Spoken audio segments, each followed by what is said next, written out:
We provide you the platform to turn your dreams into reality. Give wings to your aspirations with KR Mangalam University. नमस्कार, news nation digital के हमारे इस खास episode खबरें दुनिया की में आपका स्वागत है। मैं हूं Sumit Kumar Dubey and this video is co-powered by KR Mangalam university.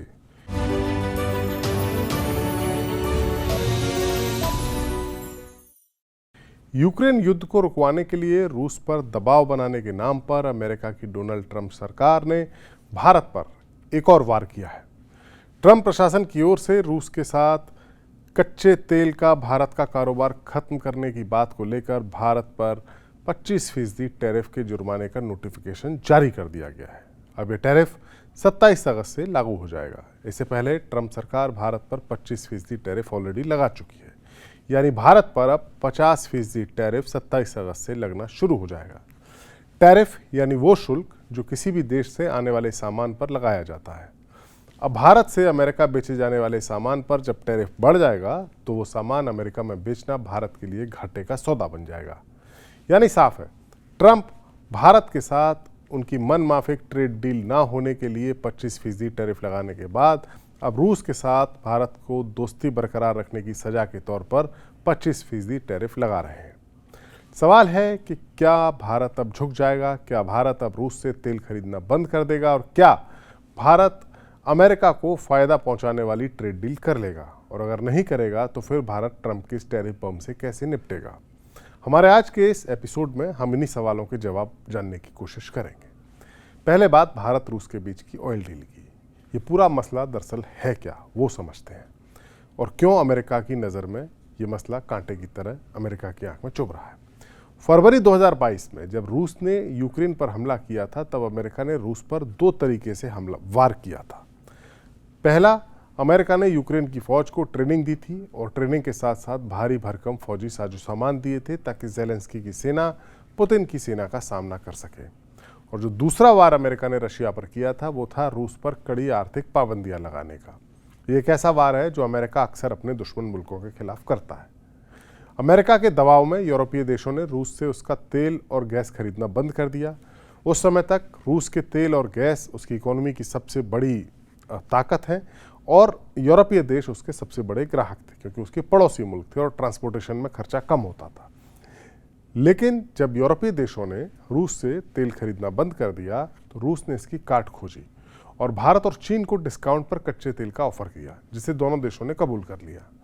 अब अमेरिका के दिए हुए हथियारों से यूक्रेन की फौज ने तो रूस का सामना किया और अभी तक कर रही है, लेकिन रूस की इकोनॉमी को तोड़ने का अमेरिकी इरादा धूमिल हो गया और इसकी बड़ी वजह बना भारत और चीन जो रूस से तेल की खरीद कर रहे हैं वो। यूक्रेन युद्ध को बाइडेन सरकार की गलती बताकर एक ही दिन में जंग रुकवाने के दावे के साथ डोनाल्ड ट्रंप सत्ता में आए। जंग रुकवाने के लिए डोनाल्ड ट्रंप काफ़ी प्रयास भी कर रहे हैं। पुतिन के साथ अलास्का में मिल भी चुके हैं, ज़ेलेंस्की के साथ व्हाइट हाउस में मीटिंग कर चुके हैं। पुतिन ने युद्ध को रोकने के लिए यूक्रेन के डोनबास इलाके को रूस में शामिल करने की एक ऐसी मांग रख दी है जिसके लिए ज़ेलेंस्की को तैयार कर पाना ट्रंप के लिए बेहद मुश्किल काम है। और न सिर्फ ज़ेलेंस्की बल्कि जो यूरोपियन पार्टनर्स हैं, चाहे ब्रिटेन, फ्रांस, जर्मनी, इटली वगैरह, वो भी इस बात के लिए राजी नहीं होते नजर आ रहे हैं। यानी ट्रंप के लिए अब यूक्रेन युद्ध को रुकवाना काफ़ी मुश्किल हो चला है। अब ट्रंप रूस पर दबाव बनाना चाहते हैं, यानी रूस की इकोनॉमी को कमज़ोर करने के लिए जो दाव बाइडेन ने चला था वही दाव अब ट्रंप भी चल रहे हैं और उसके लिए वो भारत पर दबाव बना रहे हैं ताकि 25% टैरिफ के जुर्माने से घबराकर भारत रशियन ऑयल खरीदना बंद कर दे। और ये बात सही भी है कि अगर भारत तेल खरीदना बंद कर देगा तो रूस को झटका लगेगा। ये एक सौदा लेकिन भारत के लिए भी फायदे का रहा है।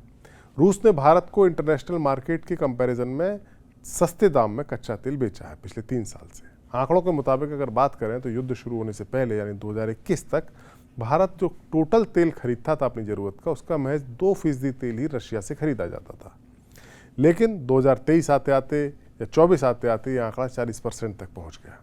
यानी भारत रूस का सबसे बड़ा तेल का खरीदार मुल्क बन गया है, या ये कह सकते हैं कि भारत सबसे ज़्यादा तेल अगर किसी मुल्क से खरीद रहा है तो वो रूस से खरीद रहा है। अब अगर भारत रूस से तेल लेना बंद कर देगा तो रूस की इकोनॉमी को झटका तो लगेगा, उसकी आमदनी में गिरावट भी आएगी और यूक्रेन युद्ध को लंबे समय तक चलाने के उसके इरादे थोड़े मुश्किल पड़ जाएंगे। वहीं भारत के लिए भी दिक्कत बढ़ेगी, क्योंकि उसे फिर से महंगे दामों में खाड़ी के देशों और दूसरे सप्लायर से तेल खरीदना पड़ेगा। खाड़ी के देशों से जो तेल भारत पहले खरीदता था, उस तेल की सप्लाई यूरोप में हो रही है। तेल की कीमत को स्थिर रखने के लिए भी भारत ने रशिया से ऑयल की डील की थी और उस वक्त ये कहा जाता है कि अमेरिका का इसको समर्थन था, लेकिन अब ट्रंप का अमेरिका पलट गया है। अगर भारत रूस से तेल खरीदना बंद कर देता है तो पेट्रोल डीजल के दाम बढ़ सकते हैं और महंगाई बढ़ेगी, जिसका सीधा असर भारत की आम लोगों पर पड़ेगा। रूस के साथ भारत की ऑयल डील के अलावा ट्रंप ने 25% टैरिफ जो लगाया है, यानी 25% ऑयल डील के लिए लगाया है, और 25% टैरिफ भारत के ऊपर जो लगाया गया है वो इसलिए लगाया गया है कि भारत के साथ कोई एक ट्रेड डील अमेरिका की अभी तक नहीं हो पाई है। ट्रंप चाहते हैं कि भारत अमेरिकी किसानों के जो प्रोडक्ट्स हैं उनके लिए भारत के बाजार खोल दिए जाए, लेकिन भारत ऐसा करने के लिए तैयार नहीं है, क्योंकि अगर ऐसा हुआ तो उसका सीधा असर भारत के किसानों की आजीविका पर पड़ेगा। क्योंकि ट्रंप या अमेरिका सरकार अपने किसानों को अमेरिका में जो सब्सिडी देती है, भारत के किसानों को मिलने वाली सब्सिडी से कहीं गुना ज़्यादा है। यानी अमेरिका के जो एग्रीकल्चरल प्रोडक्ट्स हैं उन पर लागत मूल्य कम है, लिहाजा वो उसे कम कीमत पर भारत को बेच सकते हैं, जिससे मुकाबला करना भारत के किसानों के लिए मुश्किल पड़ेगा। भारत के पीएम मोदी ने एक बार फिर ये साफ किया है कि इस मसले पर भारत झुकेगा नहीं।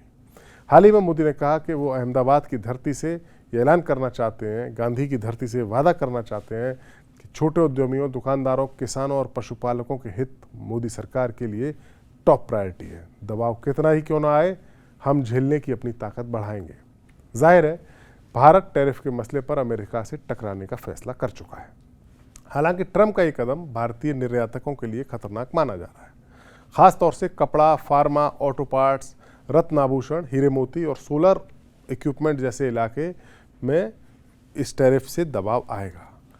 इस चुनौती का सामना करने के लिए सरकार को फाइनेंशियल मदद देनी होगी, व्यापार का विविधीकरण करना होगा और नए बाजार खोजने होंगे, और संभावित फ्री ट्रेड डील समझौते जो बाकी मुल्कों के साथ हुए हैं उनको तेजी से आगे बढ़ाने होंगे। यदि संकट में ठोस नीति और राहत न दी गई तो एक कदम उद्योगों और रोजगारों को भी काफ़ी प्रभावित कर सकता है, लेकिन भारत सरकार इससे निपटने की तैयारी कर रही है। भारत के साथ साथ चीन को भी ट्रंप आंख दिखा रहे हैं। भारत पर 25% टैरिफ जुर्माने का जो ऑयल डील की वजह से जुर्माना लगाया है उसका नोटिफिकेशन जारी हो गया है, और उसको करने के साथ ही ट्रंप ने अब चीन को भी धमकी दी है। साउथ कोरिया के प्रेसिडेंट ली जे मेयोंग चीन व्हाइट हाउस मिलने पहुंचे थे। इसी बैठक के दौरान ट्रंप ने चीन को सीधी धमकी दी और साफ साफ कहा कि उनके पास कुछ ऐसे कार्ड्स हैं जिसे अगर उन्होंने इस्तेमाल किया तो चाइना चुटकियों में तबाह हो जाएगा, लेकिन वो ऐसा करेंगे नहीं। बहरहाल अब देखना होगा कि ट्रंप की इन चालों से यूक्रेन युद्ध रुक पाता है या नहीं, भारत इस 50% टैरिफ का सामना कैसे करता है और चीन कैसे करता है। अगर चीन नहीं मानता है तो क्या ट्रंप जिन कार्ड्स की बात कर रहे हैं उनको खेलेंगे, उनको चलेंगे या नहीं। हमारा वीडियो आपको कैसा लगा कमेंट सेक्शन में चाहिए और अपनी राय हमें ज़रूर दीजिए। नमस्कार।